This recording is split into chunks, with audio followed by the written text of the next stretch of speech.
ದುಬಾರೆ ಆನೆ ಶಿಬಿರದಲ್ಲಿ ಸೋಮವಾರ ನಡೆದ ಘಟನೆಗೆ ಅರಣ್ಯ ಇಲಾಖೆ ಅಧಿಕಾರಿ ಸಿಬ್ಬಂದಿಗಳು ಹೊಣೆಗಾರರಾಗಿದ್ದು, ಅವರ ವಿರುದ್ಧ ಸೂಕ್ತ ಕ್ರಮ ಕೈಗೊಳ್ಳುವಂತೆ ಕರ್ನಾಟಕ ಕಾವಲು ಪಡೆ ಜಿಲ್ಲಾಧ್ಯಕ್ಷ ಎಂ. ಕೃಷ್ಣ ಒತ್ತಾಯಿಸಿದ್ದಾರೆ.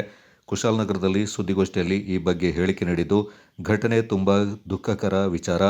ಪ್ರವಾಸಿಗರಿಗೆ ಸೂಕ್ತ ರಕ್ಷಣಾ ವ್ಯವಸ್ಥೆ ಕಲ್ಪಿಸುವಲ್ಲಿ ಸಂಬಂಧಪಟ್ಟ ಇಲಾಖೆ ಅಧಿಕಾರಿಗಳು, ಸಿಬ್ಬಂದಿಗಳು ನಿರ್ಲಕ್ಷ್ಯ ತಾಳಿದ್ದಾರೆ ಎಂದು ಆರೋಪಿಸಿದ ಕೃಷ್ಣ, ಆನೆಯನ್ನ ಸ್ನಾನ ಮಾಡಿಸುವುದು, ಆನೆಗೆ ಆಹಾರ ತಿನ್ನಿಸುವುದು, ಈ ಮೂಲಕ ಅರಣ್ಯ ಇಲಾಖೆ ಅಧಿಕಾರಿಯ ಸಿಬ್ಬಂದಿಗಳು ಘಟನೆಗೆ ಕಾರಣಕರ್ತರಾಗಿದ್ದಾರೆಂದು ಹೇಳಿದರು.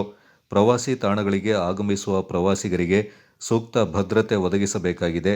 ಪ್ರವಾಸೋದ್ಯಮ ಇಲಾಖೆ ಅಧಿಕಾರಿಗಳು ಕನಿಷ್ಠ ವಾರಕ್ಕೊಮ್ಮೆ ಜಿಲ್ಲೆಯ ಪ್ರಮುಖ ಪ್ರವಾಸಿ ತಾಣಗಳಿಗೆ ಭೇಟಿ ನೀಡಿ ಅಲ್ಲಿನ ಪರಿಸ್ಥಿತಿ ಬಗ್ಗೆ ಅವಲೋಕನ ಮಾಡಬೇಕು. ಇದರೊಂದಿಗೆ ಪ್ರವಾಸಿಗರು ಕೂಡ ದುಸ್ಸಾಹಸಕ್ಕೆ ಕೈಹಾಕಿ ತಮ್ಮ ಪ್ರಾಣ ಕಳೆದುಕೊಳ್ಳುವಂತಾಗಬಾರದೆಂದು ಕಿವಿಮಾತು ಹೇಳಿದರು.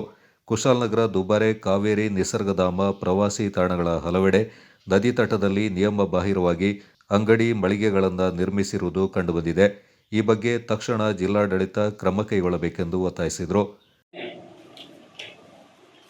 ದುಬಾರೆಗೆ ಎಂಥ ಒಂದು ದುರ್ಘಟನೆ ನಡೀತಂದರೆ ಅದು ನಿಜಕ್ಕೂ ಭಾಳ ದುಃಖಕರ ವಿಚಾರ. ಅದು ಹೇಗೆ ಅಂತಂದರೆ, ಹೊರ ಜಿಲ್ಲೆ, ಹೊರ ರಾಜ್ಯದಿಂದ ಬರುವಂಥ ಪ್ರವಾಸಿಗರಿಗೆ ಇಲ್ಲಿ ಸರಿಯಾದ ರಕ್ಷಣೆ ನೀಡಬೇಕು. ಏನು ಪ್ರವಾಸೋದ್ಯಮ ಇಲಾಖೆ ಇದೆ, ಹಾಗೂ ಅರಣ್ಯ ಇಲಾಖೆ ಇದೆ, ಹಾಗೂ ಪ್ರವಾಸಿ ತಾಣಕ್ಕೆ ಸಂಬಂಧಪಟ್ಟಂಥ ಇಲಾಖೆಗಳು ಇವತ್ತು ಒಂದು ಸಣ್ಣ ಪುಟ್ಟ ಒಂದು ಸಣ್ಣ ಪುಟ್ಟ 100-200 ರೂಪಾಯಿ ಆಸೆಗೋಸ್ಕರ ಏನು ಆನೆಗಳು ಮೈ ಮುಟ್ಟಿಸುವಂಥದ್ದು, ತೊಳೆಯುವಂಥದ್ದು, ಮತ್ತು ಸುಳ್ಳು ಮುಟ್ಟುವಂಥದ್ದು, ಮತ್ತು ಆಹಾರ ನೀಡುವಂಥದ್ದು, ಇದು ಅರಣ್ಯ ಇಲಾಖೆಯ ಸಂಪೂರ್ಣ ಒಂದು ಬೇಜವಾಬ್ದಾರಿಕೆ. ಇದಕ್ಕೆ ಅರಣ್ಯ ಸಚಿವರು ನಿನ್ನೆ ಆದೇಶ ಮಾಡ್ತಾರೆ, 100 ಮೀಟರ್ ಅಂತರದಿಂದ ಮುಂದೆ ಆನೆಗಳಿಂದ. ಈ ಆದೇಶವನ್ನು ಅವರು ಈ ಹಿಂದೆ ಮಾಡಿದರೆ ನಿನ್ನೆ ಒಂದು ಸಾವು ಆಗ್ತಿತ್ತು. ಇದಕ್ಕೆ ಏನಾದ್ರು ಒಂದು ಎಚ್ಚರಿಕೆ ಕೊಡಬೇಕು ಅಂತಂದರೆ ಯಾವುದೋ ಒಂದು ಸಾವು ನೋವಾದರೂ ಮಾತ್ರ ಎಚ್ಚರಿಕೆ ಕೊಡೋದು. ಅದನ್ನ ಯಾಕೆ ಅದಕ್ಕೆ ಮುಂಚೆ ನಿನ್ನೆ ಏನು ದುರ್ಘಟನೆ ಇತ್ತು, ಅಲ್ಲಿದ್ದಂಥ ಏನು ಅರಣ್ಯ ಇಲಾಖೆ ಅಧಿಕಾರಿಗಳು ಇದ್ದರು, ಅರಣ್ಯ ಅಧಿಕಾರಿಗಳು ಸಿಬ್ಬಂದಿಗಳು, ಅವ್ರನ್ನ ಈ ಕೂಡಲೇ ಅಮಾನತು ಮಾಡಬೇಕು. ಅಮಾನತು ಮಾಡಿದ್ರೆ ಒಂದು ಎಚ್ಚರಿಕೆ ಗಂಟೆ ಆಗುತ್ತೆ. ಏನು ಹೊರ ಜಿಲ್ಲೆಯಿಂದ ಬರ್ತಾರೆ, ಅವರಿಗೆ ರಕ್ಷಣೆ ಕೊಡಬೇಕು. ಜವಾಬ್ದಾರಿ ಯಾರ್ದು?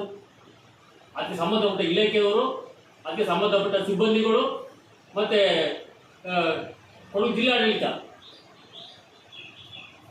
ಯಾರಾದರೂ ಒಬ್ಬರು ಆನೆ ಮೃತಪಟ್ಟರೆ ತಕ್ಷಣ 10-20 ಲಕ್ಷ ರೂಪಾಯಿ ಅಂತ ಘೋಷಣೆ ಮಾಡ್ತಿರಲ್ಲ. ನಿನ್ನೆ ಸತ್ತಂತ ಮೇಲೆ ಏನು ಘೋಷಣೆ ಮಾಡಿದ್ರಿ ನೀವು? ಗೋಷ್ಠಿಯಲ್ಲಿ ಕಾವಲು ಪಡೆ ತಾಲೂಕು ಅಧ್ಯಕ್ಷರಾದ ಸಮೀರ್, ಯುವ ಘಟಕದ ಅಧ್ಯಕ್ಷ ಸ್ವಾಮಿ, ಕಾರ್ಯದರ್ಶಿ ಮಧು, ಸದಸ್ಯ ಜಾಫರ್ ಪಾಲ್ಗೊಂಡಿದ್ದರು.